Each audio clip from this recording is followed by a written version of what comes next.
I used to believe that the strength of a family lay in its routines, the quiet mornings, the shared meals, the soft laughter echoing down hallways. My name is Nina Carter, and for over a decade, I built my life around that belief. I was a wife, a mother, a best friend. I had everything I thought I needed. But sometimes, the very foundation we trust is where the first cracks form. Daniel, my husband, was the kind of man people admired from a distance. Steady, calm, reliable. He worked in real estate and often came home with stories about difficult clients and impossible negotiations. We'd laugh over wine after Sophie, our 12-year-old daughter, went to bed. He was my anchor, or so I thought. Clara, my best friend since college, was like a sister. She had always been there. Bridal, showers, baby milestones, girls' nights filled with takeout and secrets. She was sharp, stylish, confident, the kind of woman who lit up a room and never apologized for it. We shared everything, until I started sharing my doubts. It began with the subtle changes. Daniel's phone, once carelessly left on the kitchen counter, became an extension of his body. His business trips grew longer, his kisses shorter. He blamed stress. I believed him. Or tried to. Then came the nights. Those long, uncomfortable stretches where I lay awake, the silence between us louder than any argument. His eyes, once warm and searching, avoided mine. He smelled different. Not of perfume, but of distance. Clara noticed. "Maybe he's just overwhelmed," she said over coffee one morning, her brow furrowed in concern. "Men panic when they hit a rut in their careers." I nodded. She had a way of making things sound manageable, sensible. And then, one Sunday afternoon, a message flashed across Daniel's phone as he stood in the kitchen pouring juice for Sophie. It was quick, barely a second, but it froze me. Can't stop thinking about last night. I didn't say anything. My mind raced with possibilities. A prank, a misunderstanding, an accident. Daniel noticed my expression and followed. My gaze to his phone.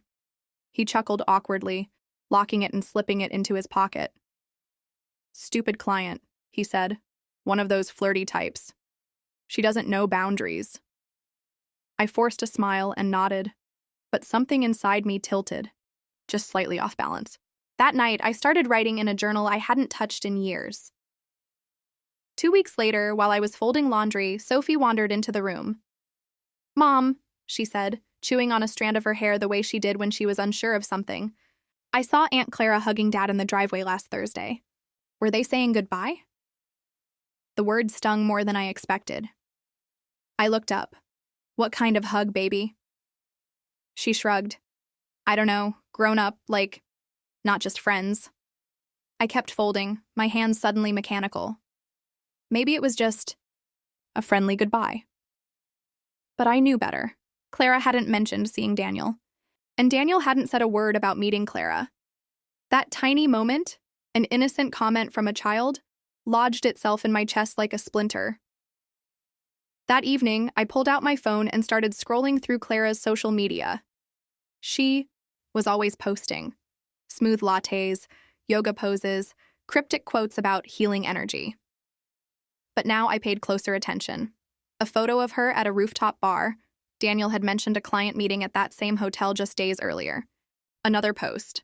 A vague caption beneath a city skyline, timestamped during one of Daniel's out-of-town conferences. Coincidence? Possibly, but doubt had already taken root. Clara's posts were peppered with phrases like, "Choose your eye," "happiness," even if it hurts others, and "some secrets are worth keeping." The room spun slightly as I stared at the screen, connecting dots I never wanted to see. I didn't confront either of them that night. I didn't cry. I didn't scream. I just sat in the dark, watching shadows crawl across the walls of our living room, and realized that silence sometimes says more than words ever could. Something was happening. Something that went deeper than late-night texts or missed dinners. My best friend and my husband were hiding something big. And while I didn't know the whole truth yet, I had already begun to lose the people I trusted most. But I wasn't broken. Not yet. And I wasn't going to look away. Not this time. There's a particular kind of silence that follows suspicion, not peaceful or calm, but heavy, waiting. That silence filled our home in the days after Sophie's innocent comment. I moved like a ghost, performing tasks I could no longer feel. Dinners were cooked, laundry folded, lunches packed. But inside, a war brewed between denial and the cold, creeping certainty that everything I loved was slipping through my fingers. I needed to know the truth, not whispers, not theories. Proof. Daniel was predictable. He left for work at 7:30 every morning, stopped for coffee at the same corner cafe, and usually texted me around noon. But lately, he'd been vague.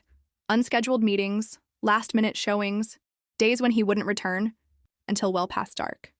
That Thursday, I waited until he left, then slipped his spare phone from the drawer where he thought I'd never look.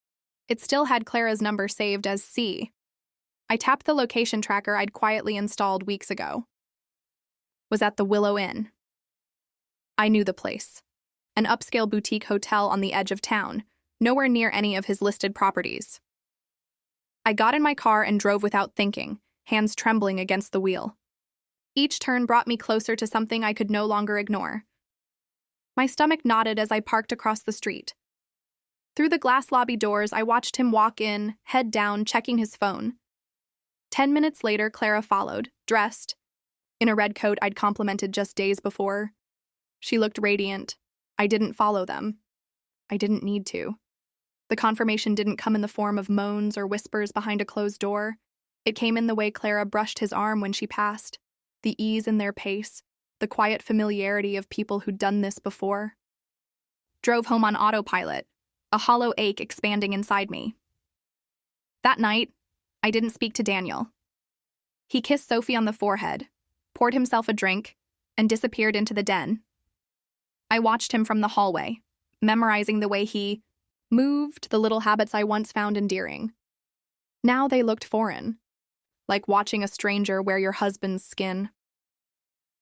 The next day, I printed everything. Screenshots of messages, location history, timestamps of overlapping posts. I added it to the folder with photos I'd snapped outside the hotel. Evidence. Not to confront, not yet. I needed to see her face when I laid the truth bare. On Sunday morning, I invited Clara over for coffee. She arrived with a smile and pastries. "You look tired," she said, sitting across from me at the kitchen table. "Everything okay?"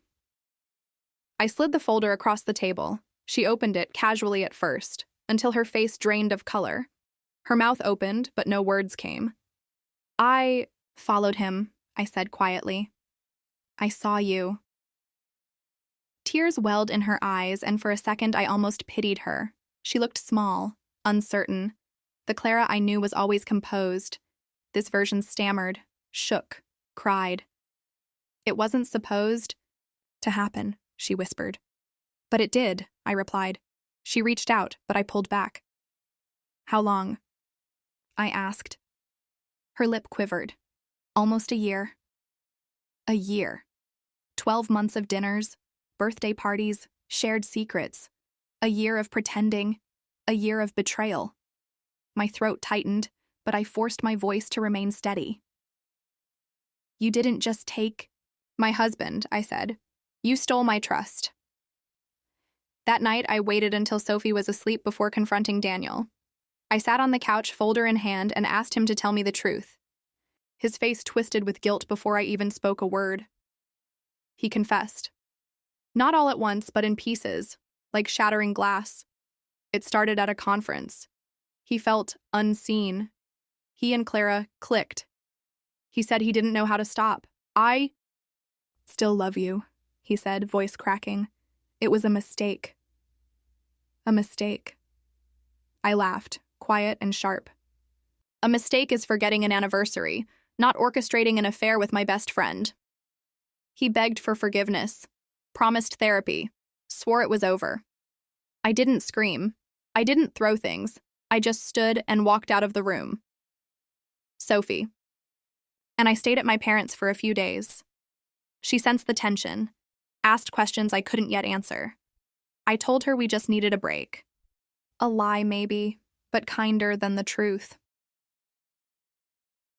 When we returned, Eleanor, Daniel's mother, was sitting in our living room.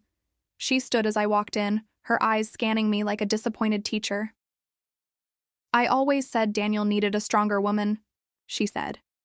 I looked her in the eye and smiled coldly. "And now he'll get exactly what he deserves." I turned and walked upstairs, each step feeling like a declaration. I hadn't decided what came next, but one thing was certain. I was no longer afraid to find out. There's a moment after betrayal when grief gives way to clarity. Not peace exactly, but purpose. Once the initial sting fades, something sharper takes its place. I wasn't just a woman scorned anymore. I was a mother, a protector, and, most surprisingly, a woman rediscovering herself. I filed for separation within the week. Daniel was stunned, but not shocked. Maybe he expected another round of late-night negotiations or tears and silence. But I had neither to give. He tried to be amicable, to salvage what pieces he could. "I can't lose Sophie," he said one night, pacing in our dimly lit living room. "You already lost her," I said flatly. "You just don't know it yet." In the following days, I focused on Sophie. She became my reason, my rhythm.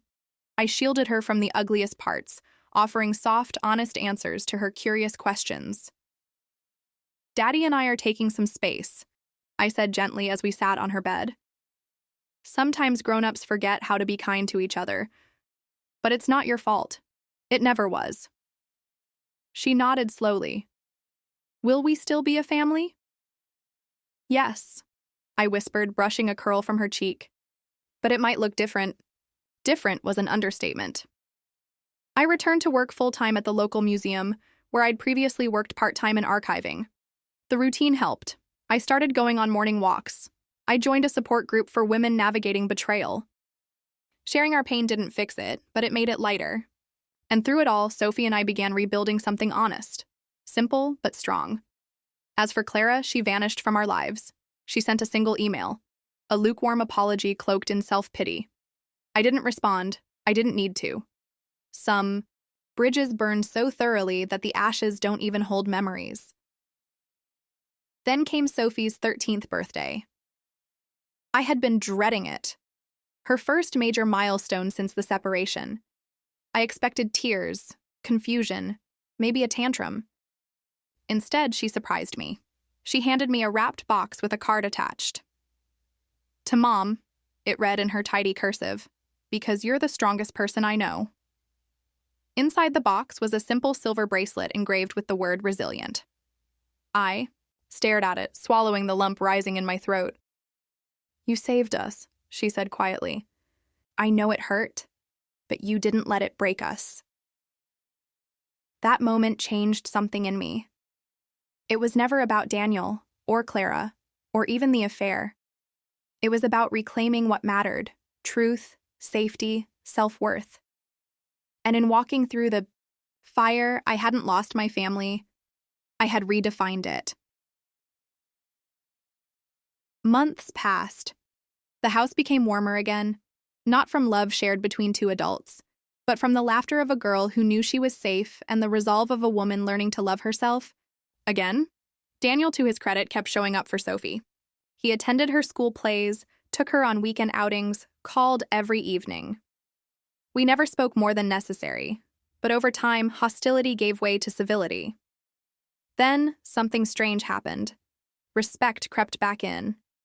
Not for who he had been, but for who he was trying to become. He apologized again, not with excuses this time, but with acknowledgement. "I failed you," he said one morning when dropping Sophie off. "And I don't expect forgiveness, but I hope someday we can both say we did right by her." I nodded. That was all there was to say. On the anniversary of our separation, I took Sophie to the lake house we used to visit in the summers. Just the two of us.